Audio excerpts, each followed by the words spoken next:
Assalamualaikum warahmatullahi wabarakatuh. Perkenalkan, nama saya Febrianti Akosa Putri, NIM 241252395. Saya dari kelompok 1, kelas reguler sore semester 3. Di sini saya akan mempresentasikan tentang lipid.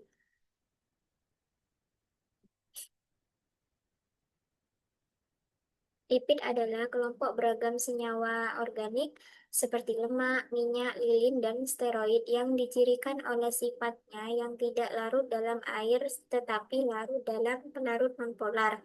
Berfungsi sebagai cadangan energi, komponen membran sel, isolator panas, dan prekursor hormon, serta merupakan makromolekul vital dalam kehidupan makhluk hidup. Penyusun utamanya ada karbon, hidrogen, dan oksigen. Sifat utama lipid, ada hidrofobik, tidak larut dalam air karena sifatnya nonpolar. Ada juga lipofilit, mudah larut dalam pelarut organik nonpolar seperti ether, kloroform, atau benzena. Komponen utamanya ada dua, ada asam lemak dan gliserol. Asam lemak itu rantai panjang hidrokarbon CH2 yang diakhiri dengan gugus karboksil COOH. Gliserol, alkohol dengan tiga gugus hidroksil OH yang menjadi tulang punggung trigliserida. Jenis lipid yang pertama ada trigliserida atau biasa disebut triacylglycerol. Merupakan klasifikasi lipid sederhana. Komponen utamanya gliserol dan asam lemak. Gliserol itu molekul gula alkohol sederhana berfungsi sebagai tulang punggung atau inti dari trigliserida. Dan asam lemak tiga rantai panjang asam lemak yang terikat pada gliserol. Jenis asam lemaknya bisa bervariasi. Penyusun asam lemak itu ada dua, ada jenuh dan tak jenuh. Untuk yang jenuh, rantai karbonnya hanya berisi ikatan tunggal, contohnya asam stearat dan asam palmitat. Untuk yang asam lemak tak jenuh, itu mengandung satu atau lebih ikatan lengkap, contohnya asam oleat. Jadi kalau yang jenuh itu ikatannya tunggal, jadi nggak ada rantainya ya, jadi tunggal. Kalau yang tak jenuh itu ada ikatan lengkapnya. Untuk gambar strukturnya trigliserida itu seperti ini. Trigliserida terbentuk dari reaksi antara satu molekul gliserol ya yang ini dan tiga molekul asam lemak. Jadi ada tiga melalui reaksi esterifikasi sehingga terbentuk tiga ikatan ester ya ini tiga terbentuk tiga ikatan ester dan dihasilkan tiga molekul air atau H2O. Jadi ada tiga.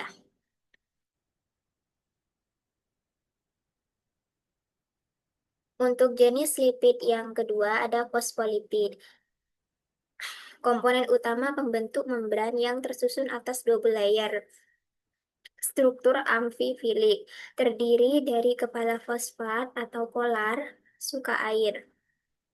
Jadi untuk gambarnya ini ya, untuk gambarnya fosfolipid, jadi yang kepala fosfat atau polar suka air. Jadi yang di sini itu suka air dan dua ekor asam lemak atau non polar tidak suka air. Jadi ini kan ada dua itu yang tidak suka air yang terhubung melalui gliserol. Sifat pengemulsi memungkinkan minyak dan air bercampur digunakan dalam makanan dan kosmetik. Tersusun atas kepala yang bersifat polar hidrofilik yang mengandung gugus fosfat serta dua ekor asam lemak yang bersifat nonpolar atau hidrofobik. Struktur amfipatik ini menyebabkan fosfolipid mampu membentuk lapisan ganda atau bilayer yang menjadi komponen utama membran sel. Yang jenis lipid yang ketiga ada steroid. Strukturnya empat cincin hidrokarbon yang menyatu, tiga cincin sikloheksana dan satu cincin siklopentana. Bersifat hidrofobik, tidak larut dalam air. Nah, sterol ini subkelompok steroid yang ditandai dengan adanya gugus OH dan memiliki kerangka empat cincin steroid. Ini gambarnya untuk gambar strukturnya. Ini menunjukkan struktur lipid golongan steroid yang memiliki kerangka dasar 4 cincin.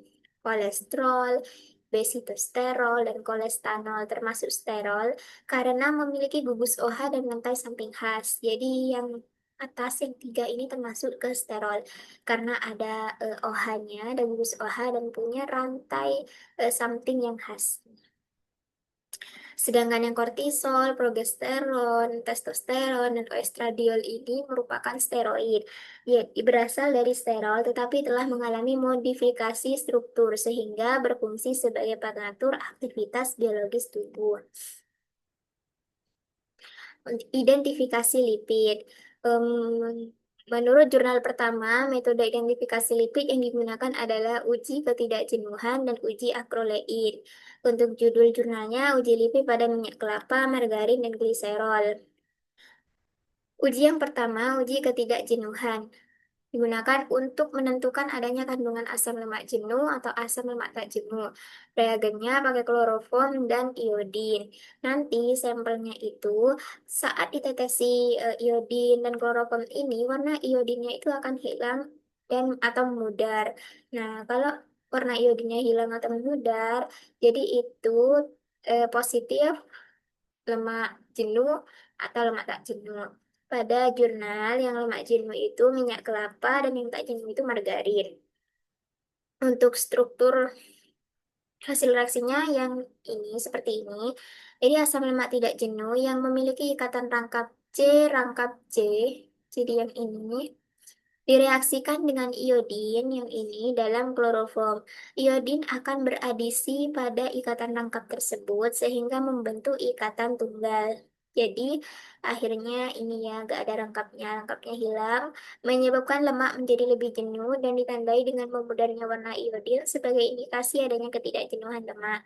Jadi yang awalnya rangkap gini, di sini jadi tidak rangkap dan karena bereaksi dengan iodin. Nah, iodinnya ini kan I2, jadi I11 ini ada di sini.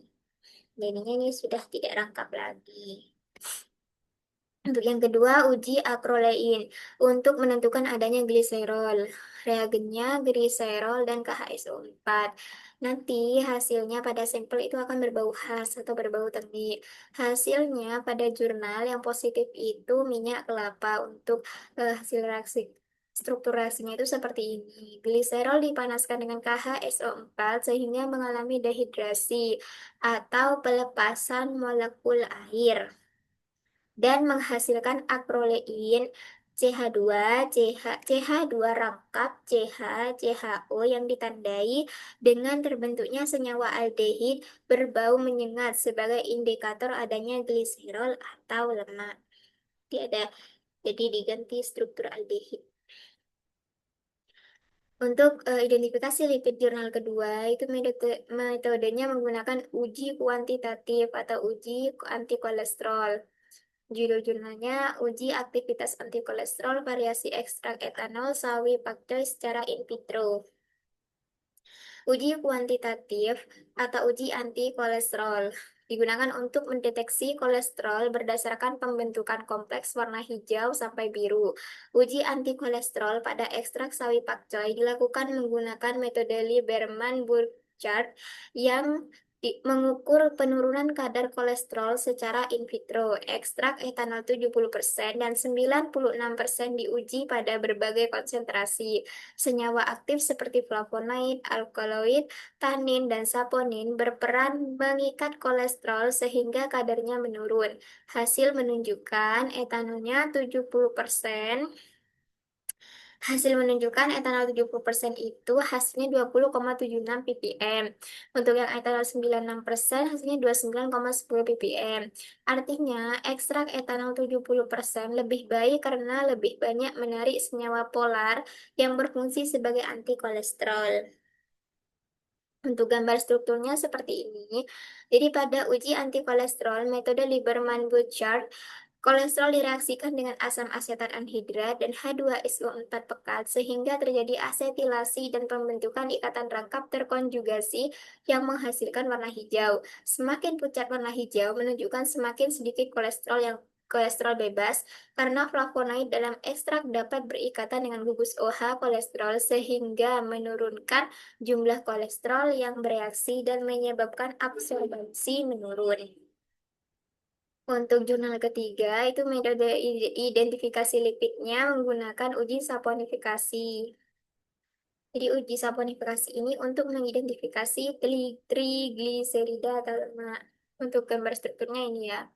Jadi pada uji saponifikasi, sampel berupa asam steara dan minyak goreng atau trigliserida dipanaskan dengan larutan NaOH. Basa menghidrolisis ikatan ester pada trigliserida sehingga terbentuk garam natrium dari asam lemak atau sabun dan gliserol. Terbentuknya endapan sabun menunjukkan bahwa sampel benar mengandung lipid trigliserida. Struktur trigliserida yang memiliki tiga gugus ester COO bereaksi dengan tiga molekul NaOH. Hidrolisis ini memutus setiap ikatan ester sehingga masing-masing gugus RCOO berubah menjadi garam natrium RCOO Na+ atau sabun. Sementara rangka gliserol terbentuk sebagai HO, CH2, CHOH, CH2OH. Terbentuknya sabun dan gliserol menegaskan bahwa sampel mengandung trigliserida. Tadi ini juga sudah disinggung ya pada jenis lipid yang trigliserida itu kan terbentuk melalui esterifikasi.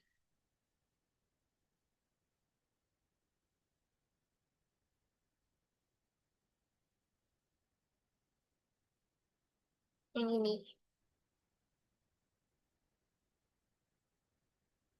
reaksi esterifikasi.